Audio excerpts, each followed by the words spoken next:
좀 다릅니다. 지금 그걸 우리가 많은 오해를 하고 있는데, 지준 문제는 물론 진도 구 이런 게 오면은 모르겠는데, 진도 9래니까 사실 온 적이 없고요. 제일 강한 게 7에서 8, 4 이렇게 이제. 근데 그냥 어떻게 듣기로는 일본은 이제 그 지자체 강하잖아요, 원래. 네, 커뮤니티가. 그렇죠. 그래서 일본은 그냥 이게 딱 그냥 얘기하는 사람들도 있더라고. 그러니까 커뮤니티, 실버 커뮤니티 케어. 그렇습니다. 그런 컨셉이죠. 네, 저 지역 단위로 이렇게 하는데, 저도 이제 왜 그럴까 여러 가지가 이유가 있는데, 일본은 좀 지자체 그 지역적인 그런 게 컨셉이 강하고, 지진이 많잖아요. 그래서 기본적으로 고충이 없고. 근데 왔는데, 거기에 대해서는 이제 일본은 이제 다 극복했다라고 보시면 되겠습니다. 예를 들어서, 아까 전에 제가 말씀드리기를 일본에서는 높은 빌딩 안 짓지 않는다 그랬는데, 기본적으로 어떤 그 문화적인 배경도 있어서 그런 것 같고, 그러나 지금 일본에서는 아파트도 엄청난 그 고층 빌딩을 많이 짓고 있고, 내진으로 다 이제 극복이 된 거고, 예를 들어서 도쿄 도처원 같은 경우는 벌써 한 30년 됐죠. 엄청난 그 고층으로 짓지 않았습니까? 그래서 무슨 지진 때문에 고층을 못 짓는다, 그거는 좀 약간 지금은 좀 다른 이야기가 되겠습니다. 어쨌든 간에 약간 좀 이렇게 퍼져 있는 그런 집들이 그렇죠. 많으니까 그거를 활용하는 게 가성비가 좋은 거니까. 그렇죠. 바로 그겁니다. 그래서 이제 궁금한 게, 근데 그런 그 주택들을 활용한다. 그러면 이제 우리 어떤 그런 업자가 있으면, 그런 주택 단지 이런 걸 하나 사가지고, 그거를 이제 그렇게 할 수도 있고. 가능하죠. 약간 리모델링 해가지고, 우리 노진홈 같은 이런 쪽에 맞는 시설도 갖추고, 가다 보면은, 우리 지하철 내려갈 때 옆에다가 대갖고 이렇게 휠체어 가듯이, 그런 쪽에다가 통로에 그런 것도 만들고, 노인 무슨 그 케어 센터 같은 거 하나 해가지고, 이렇게 한다든지 그럴 수도 있고. 근데, 그런 게 가능할 수도 있고, 그냥 어떤 단지가 있는데, 정부를 어떻게 인가를 받는지 모르겠지만, 자기가 이제 할 때, 서로 계약을 해가지고, 이쪽 한 100가구는 내가, 하겠다. 여기서 이제 그런 게 필요한 분들, 손들어가지고, 그러면, 예컨대 이제 반경 무슨 한 1km다 그러면은 거기에 있는 집들 가운데, 필요하면은 그런 거 갖다가 약간 또, 리모델링도 하거나 그런 시설 갖다 거기다 이제 집에서 이렇게 하게 해주고, 자기가 이제 그렇게 케어하고, 필요한 무슨 우리 같은 사회복지사 서비스가 있다 하면 이제 그런 거하고 연계한다든지, 이렇게 하면서 종합적인 관리하는 회사가 있어갖고 하는 것도, 그것도 가능할 것 같아요. 그럼요. 일본에서도 그렇게 하는 걸로 알고 있는데, 일본에는 그런 무슨 조합 같은 게 굉장히 조합이 굉장히 발전해 있는데, 여러 형태의 조합이 있죠. 무슨 농산물 조합도 있고, 그 다음에 무슨 수산물 조합도 있고, 판매 조합도 있고, 그리고 어떤 그런 사회복지 그런 조합. 지금 말씀하신 대로 그거는 얼마든지 이제 하고 있는 거죠. 그러니까, 예컨대 무슨 상당한 규모의 주택이 있는데, 그 주택에 살던 분이 그런 주택형 노인홈을 운영한다, 꼭 그런 건 아니거든요. 그분이 무슨 그런 노하우가 있는 것도 아니고, 그런 의지가 꼭 있으라는 법도 없고, 또 그분도 이제 예컨대 굉장히 고령자면 그걸 하는 거는 사실 적합하지 않고 이제 하기 때문에, 그런 이제 어떤 의료 법인이라든지, 노인 돌봄 조합이라든지, 그런 곳에서 이제 그런 노하우가 많기 때문에, 이제 정부나 이제 지자체는 지원을 하고, 제도적으로 세제 혜택을 또 지원을 하고 하면, 그런 대형 주택들을 임차를 해서, 운영을 할 수 있는 거죠. 이제 시설 거기다 맞춰서 이제. 그렇게는 할 수 있는데, 다만 이제, 좀 전에 말씀하신 어떤 무슨 대형 토지를 이제 확보를 해서, 거기다가 무슨, 한 10층짜리 20층짜리 큰 이렇게 타운을 만들고, 그런 것도 있겠는데, 모든 노인들이 그런 시설을 이렇게 이용하는, 그런 방향으로 해서는 움직이는 것 같지는 않습니다, 이제.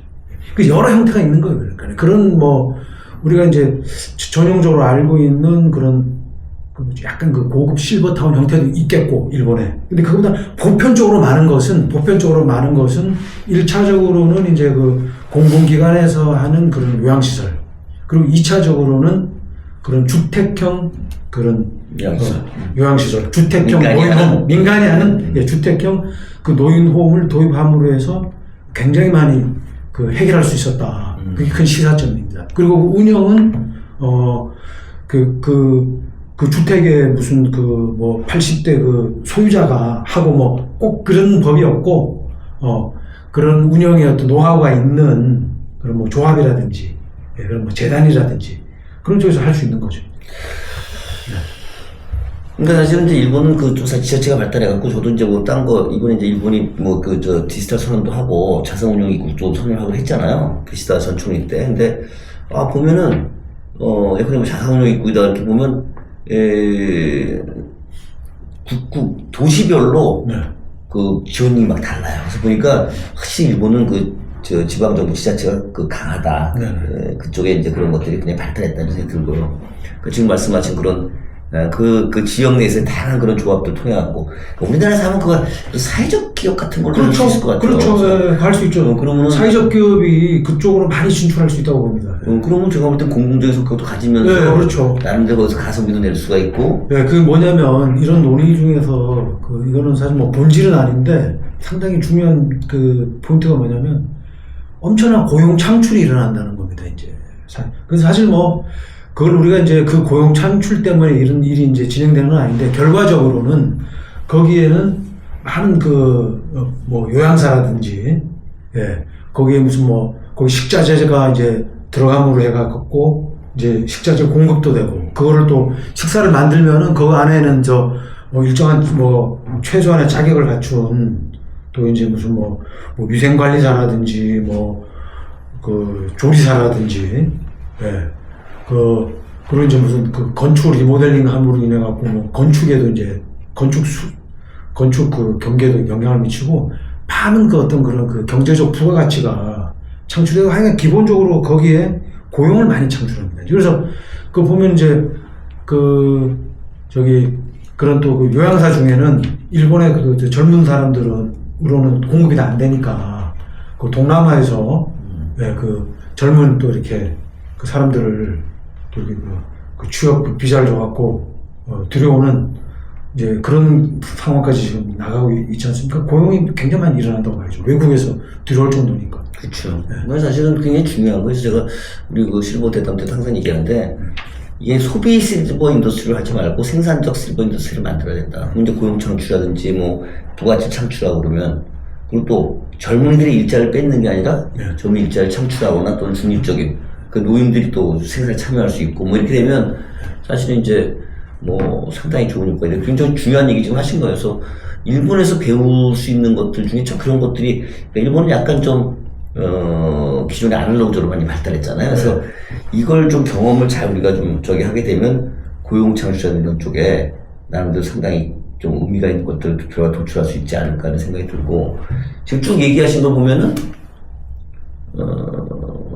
결국 이제 공공적인 시장이 좀 취약한 이런 쪽에 공공적인 그런 쪽은 좀 이렇게 질환이 있고 이런 분들, 그렇지만 다 글로 가잖아. 그렇죠. 그러니까 그런 분들의 비중이 높아질수록 그런 시선이 막 빨리 발전할 수 있는 거고, 그거는 무조건 가는 하나의 형태인데, 그것을 정부만이 아닌 민간하고 어떻게 결합하면서 서로 시장스럽게 가면서 또 고용 창출을 할 수 있냐, 이거 갖다 연구하거나 일본에서 배워야 될 게 하나가 있고, 그 다음에 이제 정말 민간 임대주택 같은 형태인데 이렇게 하려면 그냥 그건 좀 약간 하이엔드 비슷한 그런 쪽에서 할 수밖에 없을 것 같아요. 왜냐면 저도 이런 생각을 그럴 가능성이 좀 클 것 같습니다. 왜냐면 아까 이제 또 우리 2부에서 할 얘기지만 그냥 원래 있던 데서 있던 데서 있고 싶은 거예요. 떠나지 않고. 근데 그러면 떠날 때 인센티브는 뭘까? 굉장히 좋은데. 응? 가면 그냥 모든 시설은 병원 옆에 붙어 있고, 활발하고 잘 되면 비싸잖아요, 그런 데는. 그러니까 그렇지 않고서는 내가 그냥 여기 있는 데서 내가 살던 데서 좀 개조해갖고 하는 게 낫지. 아니면 근처에 그런 주택 무슨 단지가 있어 그로 가든가. 생각이 아직까지 우리가 가지 않은 길이니까 어느 쪽에 좀 시장이 이렇게 좀 빠르게 커지고 이런 시설이라든지 또 이런 것들이 좀 부대적으로 헬스케어라든지 이런 것들 의료시설이 있는 것들이 좀 필요할까? 왜냐하면 우리가 이제 정책하고도 관련해서 생각을 해야 되기 때문에 오늘 얼핏 생각하기에는 뭐 우리 재산, 건강 상태 이런 것들이 조합을 갖다 이렇게 해서 해야 될 것 같기는 한데 아까 말씀 주셨듯이 확실한 거는 좀 패시브한 시니어들 이렇게 좀 그런 분들은 계속 또 늘어나니까 그런 시설은 이제 정부도 하고 정부 수요가 부족하면 민간이 해야 하고 그걸 어떻게 하는가 하는 거는 이제 일본에서 또 배울 게 많이 있을 것 같고 근데 또 한편 생각해보면 개인적으로 볼 때는 그냥 내가 그냥 원래 살던 데서 그냥 계속 이제 떠나고 싶나 뭐 이런 생각도 있잖아요. 그래서 어디서 살 것인가 나이가 들 때까지 또 나이가 들면서 이렇게 나중에는 좀 힘들어질 수도 있잖아요. 이제 뭐 그런 과정을 어떻게 할 거냐. 이제 떠나지 저 같으면 안 떠나고 싶을 것 같아요. 원래 있던 고향 비슷한 데서 오래 익숙한 데서 있기 쉽지.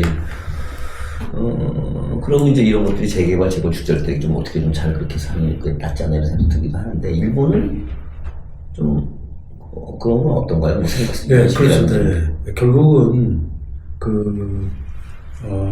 자발 식사, 자발 식사, 그리고 자립보행이 안 되는 이제 때가 옵니다, 이렇게. 결국 이제 그때 문제인 거죠. 그 전까지는 사실 뭐, 우리가 나이가 뭐 70, 80 먹어도, 저도 이제 지금 아직 이제 곧 이제 60인데, 진짜 옛 어른들 그 이야기대로, 이렇게 우리가 물리적으로만 이렇게 나이가 들지, 마음은 젊거든요. 네. 거기에 비춰보면 70, 80대도, 마음은 이제 젊다고 이제 볼 수 있습니다. 그런데, 우리가 이제 한 70세가 되면은 이제 건강 수명이 이제 사실은 이제 막을 내린다고 합니다, 이제. 예. 안타깝게도 이제 건강 수명이 이제 막을 내려서, 생애 의료비의 70%, 생애 의료비의 70%를 65세 이후에 쓴다고 합니다, 이제. 예. 근데 그거는 우리가 이제 사회적으로 액티브하게 활동할 때는 모르죠. 모르는데, 노후 어떤 연령 기준으로 이제 65세로 볼 때 그 이후에는 상당한 이제 어려움이 피하고 싶지만은 그게 어느 날 나타나는 겁니다, 이제. 나타나는데 그 과정을 거쳐서 이제 70세부터 이제 건강 수명이 이제 평균적으로 볼 때 개인차가 있지만은 내려가면서 80세, 빠르면 80세, 평균적으로는 늦어도 한 85세가 되면 그런 자립보행, 그리고 이제 자발 식사가 불가능하게 되고, 자녀들도 24시간 옆에서 돌봐줄 수 없는, 그것이 현실이 되거든요. 그죠? 예. 그러면 결국은 어떤 그런 시설에 이제 들어가야 되는데, 형태는 이제, 글쎄요, 어떤, 우리나라의 경우는 시설이 많이 발달해 있지는 않습니다, 사실은. 왜냐면 이제 고령화가 이렇게 급격히 찾아다 보니까 지금 현실적으로 어디로 갑니까? 요양원으로 가잖아요, 이제. 현실적으로, 그죠? 현실적으로 평균적으로는 요양원을 가고, 그 다음에가 이제 우리가 생각할 수 있는 건 이제 하이엔드 실버타운인데, 그런 곳이 이제 몇 군데가 있습니다. 그렇게 많지는 않아요, 아직. 몇 군데가 있고, 몇 군데가 또 이렇게 지금 추가로 지금 이렇게 건설 중인 걸로 이렇게 알고 있는데요.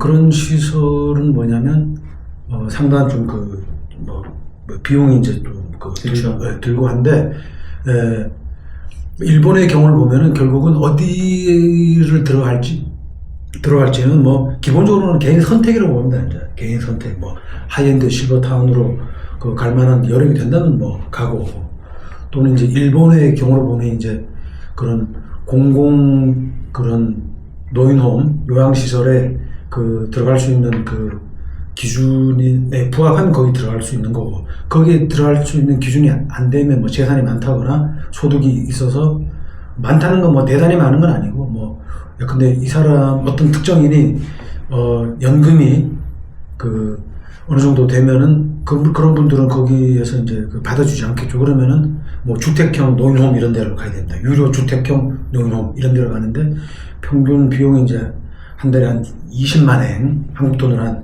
대략 한 200만 원 정도 그 내는 곳인데요. 한국도 그러면 결국은 개인의 이제 선택 문제가 이제 되면서 어디로 갈 것인가, 예, 선택 문제가 되는데, 아직은 우리가 피부로 이제 많이 체감을 못 합니다. 그런데, 우리가 쭉 얘기했듯이, 완전히 눈앞에 직면하게 됩니다, 이제.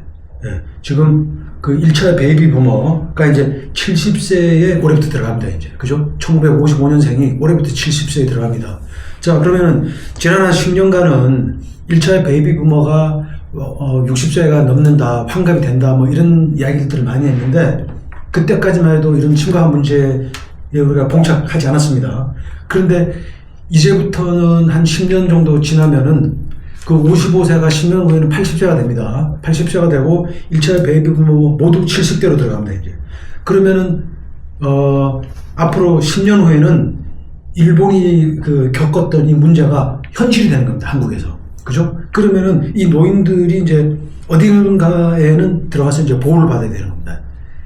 재택으로는 다 해소가 안 된다는 거죠, 이제. 재택으로. 그래서 물론 일본에는 보면은 그런 요양사들이 가정을 방문해서 돌보는 그런 시스템도 물론 있습니다, 이제. 예, 물론 있는데 그 단계를 넘어서는 분들은 어딘가로 또 이동을 해야 됩니다, 이제. 그래서 이제 그런 현실들이 이제 한국에도 올 텐데, 그래서 일본에 최근에 제가 일본 언론을 보니까 눈에 하나 띄는 또 현상이 하나 있는데요. 일본 노인들도 보면, 내 집에서 끝까지 좀 생을 하고 싶다. 왜냐면 왜 그렇겠습니까? 자기 어떤 익숙한 동네 풍경, 그리고 익숙한 어떤 동네 환경, 그리고 이제 자기만의 어떤 아늑한 공간, 이제 거기서 이제 생을 마감하고 싶은 이제 욕구가 있는 겁니다, 이제. 예. 그러다 보니까 어떤 트렌드가 최근에 생겼냐고 하면, 일본의 이제 노인들은 이제 과거에 이제 일본의 단가이 세대, 1차 베이비 부모 세대, 일본의 1차 베이비 부모 세대는 우리랑 연도는 다릅니다. 거기는 이제 2차 대전이 끝나고 1945년에서 1947년 사이에 한 3년간 집중적으로 태어난 사람들, 이제 일본 기준으로는 이제 그때 태어난 사람들은 이제 단가이, 덩어리란 뜻인데, 그때 엄청 태어났습니다, 이제. 그분들도 이제 연령이 상당히 많죠. 예. 그분들도 이제 벌써 80세가 이제 넘었다고 보고 했을 때, 이분들은 이제 자기 집에서 생을 마감하고 싶다. 그러면은 그분들은 자산이 있어요, 자산이 있는데, 사망하고 난 다음에 그 자산을 남겨두면 이게 좀 처분하는데 좀 약간 이게 여러 가지 법적 문제가 생깁니다. 이제 자녀들 상속 문제라든지 여러 가지 생기니까 이거를 미리 처분을 하는 게 최근까지 이제 트렌드였거든요. 처분을 하고 나서 이제 전세로 들어갑니다. 이제 우리 말로 치면은, 한국식으로 치면은 이제 일본에 전세가 이제 전세라는 제도는 이제 딱히 없으니까 월세로 들어가는 거죠. 월세로. 근데 월세로 들어가고 할 때 어떻게 하냐면은 집주인한테 이제 고령자다 보니까 과거에는 그냥 월세만 이제 내면 되는데, 근래에는 자기가 월세를 일정 기간 3년이다 5년이다 낼 수 있다는 걸 증빙을 합니다, 이제. 계좌에 돈이 이렇게 쌓여 있다. 내가 앞으로 5년이 얼마 낼 수 있다. 그러면 받아줬는데, 더 최근 트렌드 뭐냐면, 자기 집을 처분하고 이제 월세로 들어가지 않습니까? 거기서 생을 마감하고자 이제 월세를 이제 얻어서 들어가는 건데, 집주인이 받지 않는다는 겁니다, 이제. 왜냐? 고독사 때문에. 거기서 고독사 해버리면, 집주인으로서는 상당히 좀 난감합니다, 이제. 왜냐면, 그걸 하루 이틀 내에 해소를 할 수 있는 문제가 아니거든요. 많은 사람들 결국 노인이 되면 사망을 하기 때문에, 자연적인 현상이기 때문에 그걸 자연스럽고 그 자체가 문제가 되는 건 아닌데, 사망을 하고 나면은 거기 예컨대 어떤 경우에는, 극단적인 경우에는 자녀가 빨리 안 올 수도 있어요. 예, 그런 경우도 많아요, 사실은. 워낙 고령자다 보면 자녀랑 이렇게 연락이 단절된 경우도 있을 수 있고, 극단적인 경우지만은, 온다고 쳐도 이제 그게 하루 이틀 내에 금방 무슨 짐 빼고 말이지, 쉽게 말하면 방 빼고 이렇게 처리될 문제 아니거든. 사람이 사망하는 문제이기 때문에. 예. 그러면 이제 거기를 이제 다 이렇게 어떤 사망 처리를 하고, 그 다음에 그 어떤 연고자가 거기 짐을 다 빼서 나가고 연고자 없는 경우도 일본에 그 워낙 고령화되다 보니 단절돼갖고 관계자랑 단절돼서 그 처리가 쉽지 않은 경우도 있고 그러면은 집주인으로서는 상당히 그 난감하죠. 난감하게 되는 겁니다. 그래서 받지를 않는다는 겁니다. 이제 받지를 않는 경우가 상당히 이제 생겼다는 거야.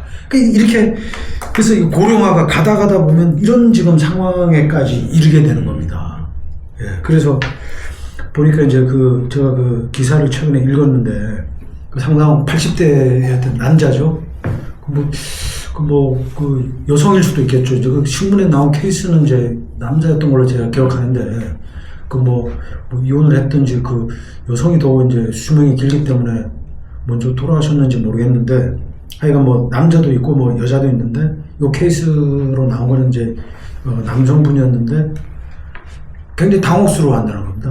뭐 그 부동산 그 가게 부동산 저기 뭡니까? 예, 거기를 여러 군데 들려도 다 난색을 표한다는. 예.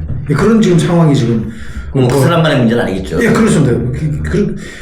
상당히 그거는 우리 한국은 한 20년 후에는 그런 일이 나타난다고 보면 되겠습니다. 그러니까요. 예, 왜냐하면 한 20년 후 되면 고령자가 굉장히 많아지잖아요.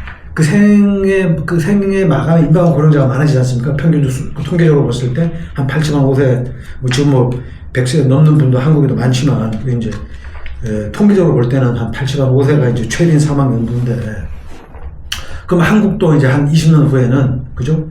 이제 1차 베이비부모가 다 그 나이에 또 도달하고 하면은, 그분들도 보면 이제, 이게 이 주택은 이제 상속을 한다거나 물려주고, 자녀하고 같이 이제, 살지 않는 경우가 이제 상당히 많을 것이기 때문에 그러면은 어딜 월세를 얻어갖고 이제 또는 전세를 얻어갖고 산다고 했을 때 일본처럼 어떤 그런 임대인이 좀 이렇게 기피한다거나 그런 상황까지 나타날 수 있는 거죠.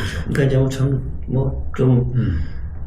현실이니까 우리가 이제 어떤 고독사 또 외를 다행히 이슈가 또 생길 수도 있고 내가 저번에 누가 또 그런 얘기 하더라고요. 그러니까 이런 데는 이제 앞으로 이제 상조에서도 같이 참여해가지고 좀 그런 쪽에 익숙한 분들이 또 같이 좀 인발부에서 상품 갖다 이렇게 만든다든지 그 처리하는 방안이라든지 계약이 같이 좀 들어오면 이제 거기 전세 내주시는 분도 좀 그런 게 이제 나와야 될 것 같아요. 그렇게 되면 그렇죠. 어떤 착착착 처리가 되고 지금은 그 상조회사가 이제 봉안당해서 어디에 이제 매장될 거냐. 뒤만 생각하는데. 뒤만 생각하잖아요. 그죠. 근데 이제는 일본처럼 고령자가 굉장히 많이 이제 늘어나서 그분들이 생존을 하고 그러면 마지막 한 5년을 어디에 살 것이냐. 그 문제 우리한테 오는 거야. 아직까지 문제 없었어요, 이제. 아직까지. 근데 그 문제까지 어디에서 이제 마지막 이제 생을 보낼 거냐. 그 문제가 오는 거예요. 그런 문제도 그쪽 또 새로운 좀 참 마음이 아픈 얘기지만 또 산업적으로 또 새로운 시장. 우리 갑자기 얘기하시니까 그냥 그게 생각이 나는 거예요. 그러니까 제가 이제 금융 쪽을 좀 오래 했잖아요. 보면 기업이 성장을 해가지고 하다가 나중에 이제 상장을 한단 말이에요. 상장을.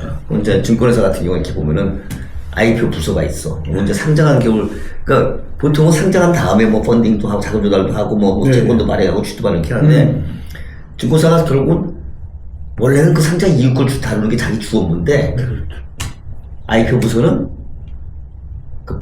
이니셜 퍼블릭 오퍼링이잖아요. 이제 상장하는 거 상장할 그게 전 기업 가서 계약하고 이렇게 하거든요. 그렇죠. 그럼 걔네들이 잘 상장할 수 있도록 한단 말이에요. 그러니까 이미 이제 그 시장이 거기까지 생각을 해가지고 주인이 좀 곤란합니다 이렇게 하는 거니까. 사실 그 뒷단을 다루는 데들이 와서 그 전부터 같이 연결해갖고 계약도 하고 이렇게 할 때는 이렇게 우리가 처리하겠다라고 그렇죠. 그렇죠. 가능한 3자가 그렇게 그렇습니다. 되면 이 문제가 좀 한국은 일본에서 배운다라고 한다면 이제 그런 부분들을 일본에서 가니까 우리 좀 미리 준비를 해가지고 그러니까 그런 어떤 좀 만들고 그런 소프트웨어적인 그렇죠. 그런 쪽의 어떤 그런 사회적 제도 장치 그리고 이제 관련된 비즈니스 그런 것들이 앞으로 이제 좀 발전할 여지가 좀 많은 거죠. 그러니까 지금 오늘 쭉 얘기를 드렸는데, 그러니까 일본은 참 어떻게 보면은 앞서서 많은 경험을 했기 때문에 우리가 이제 이런 쪽에서 좀 차용해서 배울 제도 여러 가지 방안들이 있겠고, 그걸 잘 활용하면 지금 여러 가지 어려운 이런 우리 뭐 잠재 성장 1%도 떨어졌잖아요. 근데 이제 이런 거를 좀 이렇게 다시 좀 생산적 실버를 산업을 만들어서 활용하거나 사회복지사, 요양사 뭐 여러 가지 새로운 고용 창출도 하면서 할 수도 있겠다. 그리고 또 여기서 하고 있는 여러 가지 애로사항 우리가 미리 알고 준비하면 좋은 게 있고, 저는 들으면서 이제 얼추 그냥 예컨대 뭐 중증, 뭐 치매 이렇게 하는 분들은 그냥 무조건 그대로 들어갈 수밖에 없는 그런 수요고 명확한데, 조금 이제 정부가 뭐 예산이나 그 속도 때문에 잘 안 될 경우에 이제 민간을 활용할 때 어디를 먼저 이렇게 정책적 우선순위 갖고 하는 게 좋을까 하는 거는 제가 볼 때는 그 중간이 이제, 그러니까 그냥 그 정도 못하고 아주 이제 그런 상태도 있지만, 그냥 내가 그냥 뭐 나름대로 굉장히 액티브해가지고 내가 뭐